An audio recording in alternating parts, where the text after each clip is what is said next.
Welcome to Trader TV. I'm Dan Barnes. Joining me today is Matt Coupe, co-chair of FIX EMEA, to discuss some of the market structural and regulatory topics which are going to be discussed at the FIX conference in September. Matt, welcome to Trader TV. Thanks, Dan. Thanks for having me. So what's in play with ESMA and the European Commission at the moment? We've been pretty busy. We've done a lot of work in terms of consultation papers, and there's been a lot of questions asked around the industry.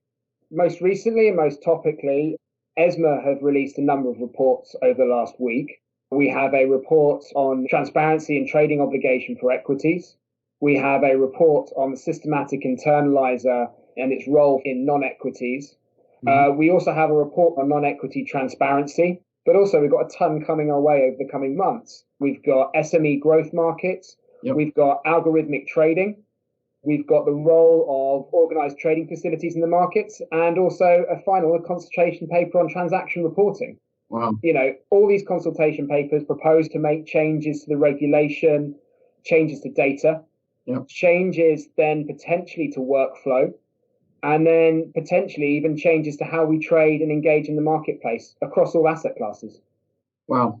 No small feat. No, it's not. And I think, the key thing here is the industry needs to look through, discuss this, come together, look at the impacts on the transactional workflow to then be able to understand that, make sure we apply appropriate data standards so we can implement it effectively, yeah, and then actually implement it as well with everything else that's going on.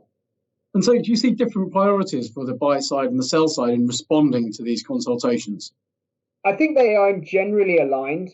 I think there are probably slightly different nuances to it. The sell side are obviously taking the role of liquidity provider across all asset classes and also the execution services provider.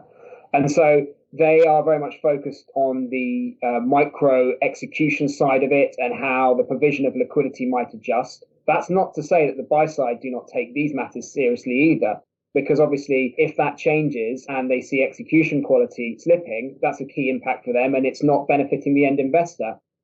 But I think that there does seem to be quite a big trend within buy sides focusing on data quality, wanting to make sure that they can have appropriate analytics and performance analytics in place to prove to their clients that they're trading effectively.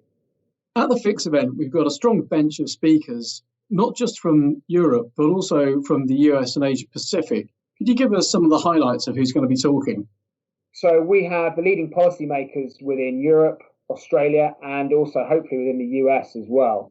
We have leading buy sides, sell sides, technology vendors, and also trading venues. We're going to see a real variety of people. And I think this is a great thing about the FIX EMEA event. It's a non-commercial event. And what we strive to do is have the best people in the industry speaking, raising the questions and trying to engage in the debate about what we need to solve, what we need to fix, and what we need to deliver. If I were an attendee at the event, what sort of answers do you think I should be looking for from this? Coming from my background, I've taken a number of different roles in the industry, working for a vendor, trading venue, and also for the sell side. Yeah.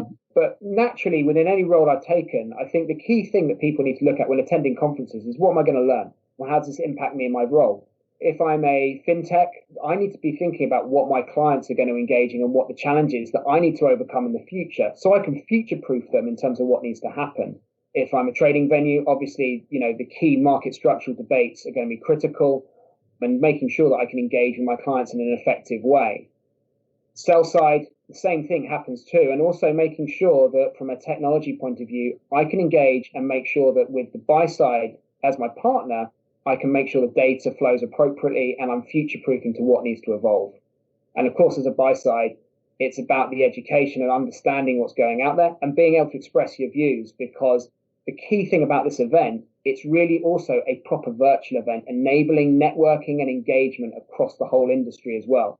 So even if you're not speaking on a panel, you get the ability to ask questions in the panel sessions and also bilaterally network with your peers as well. Matt, that's been excellent. Thank you very much. Thanks a lot, Dan, for having me. I'd like to thank Matt Coupe for his insights today, and of course you for watching. To catch up on our other shows, go to tradertv.net, etftv.net, and we'll see you at the FIX conference in September.